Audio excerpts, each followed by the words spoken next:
Welcome everybody to this to the ordinary meeting of the council, the last council meeting for 2023. Do I have any apologies? Apologies from Marama. Somebody prepared to move? Councillor Lynn, second, Councillor Bay, all in favour? Aye. No conflicts of interest? Okay, we go straight to public forum, and Simon, if you'd like to come forward, Simon, and Robin, if you'd like to come forward too, if you want to. But Simon is speaking for the Masterton Ratepayers Association on the Civic Centre. Simon, you've got basically 5 minutes and then questions. Right. Thank you. Less than 5 minutes.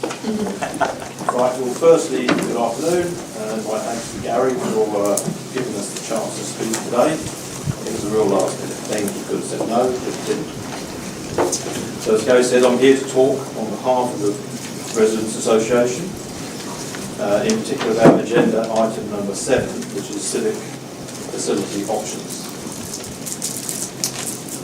Specifically, recommendation number 4, proceed with options D and G for costing only, and thereafter for inclusion of those items only in the long-term plan. Those two options inevitably lead to the demolition of the municipal building. We believe that reverses a previous decision by this council, all of the members present, and that is not being made 100% transparent.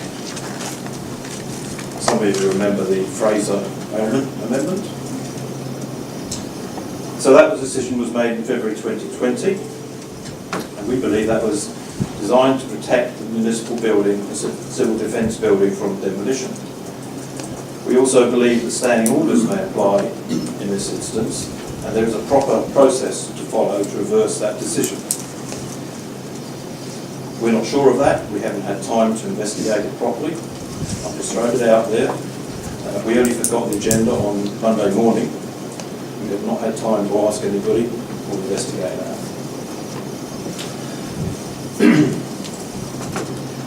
Regardless of whether or not the standing orders apply, we think the public have very good reason to believe that those buildings are protected from demolition.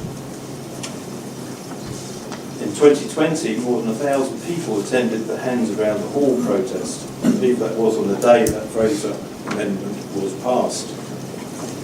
That indicates a level of interest in retaining those buildings.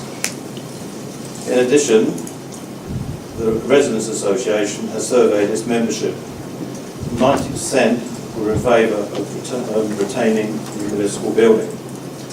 70% were also in favour of building a new town hall building. Both of those being subject to cost, of course.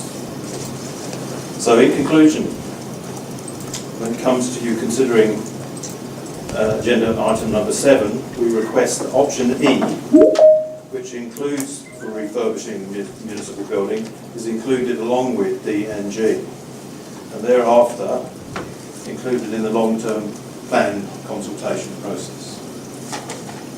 Thank you very much, Simon. Have we got any questions for Simon? Councillor Johnson? Yeah, hi Simon, thank you for your presentation. Just one question. When you talk about the municipal building as in it was important to the public to preserve that, are you separating that from the facade, or do you see the municipal building and the facade as one or two separate things? Personally, I view them as one. I know that some people view them as possible to retain separately, but regardless of that, I think the Fraser Amendment was for the building. I'm pretty but I can't sure. check that. I thought it was for the facade actually. I can't check it because all those agendas and minutes have been deleted from the No, website. I just wanted to check that because it's a confusing space. You know, we've got 3 buildings there, we've got a facade, some of it's connected, some of it isn't. And I just wanted to get clarity on when you're saying preserving it, you're talking about the building with this facade, not one or the other. Correct. Thanks. Thank you. Any further questions? Councillor Goodwin? I was just curious, when you surveyed the NRRA, how many responded? That survey you did with 90%, 70%. Do Do you know how many? Was it all 300 odd members? Not offhand, but it'd be more, it's in the region of 100, Okay. more than council typical consultation. Yeah. Thanks. Thank you. Councillor Nelson? Thank you, Simon. Why not option F? Why E and not F? Assuming I know the It's options. very What's- similar. And it doesn't require the amount of working around the restrictions of the current structure of the municipal building and the old council building. And I feel it's very, I think it's a good compromise. What's option F? Do you want me to read that? Yep, please. Option F is demolish the existing town hall and municipal buildings and build a new town hall and municipal buildings on the same site. So it's within the same structure. Yeah, I'm not sure. Well, I am here with, as a residents association representative. I'm not necessarily going to express my own view. We are representing our members, and 90% of them were in favour of retaining the existing municipal building. We didn't try to include an option for building a new one, which I think is what you're saying here. It's not really, like F to me seems like, am I allowed to say this? No, it has to be a question, Councillor Nelson. Just wait for the meeting. I don't mind. Any further questions for Simon? Well, thank you very much, Simon, for coming in, and we will be discussing the Civic Centre obviously later in the meeting. Thank you very much.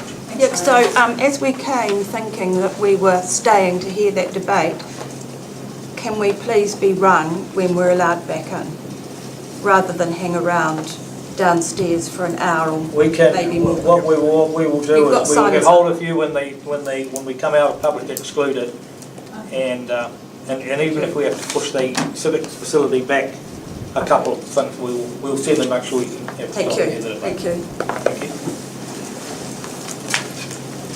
Okay, would somebody move now that we go into public exclusion? Well, I'll move we go into public exclusion. Councillor Holmes seconded, all in favour? Thank you. We're now on public exclusion.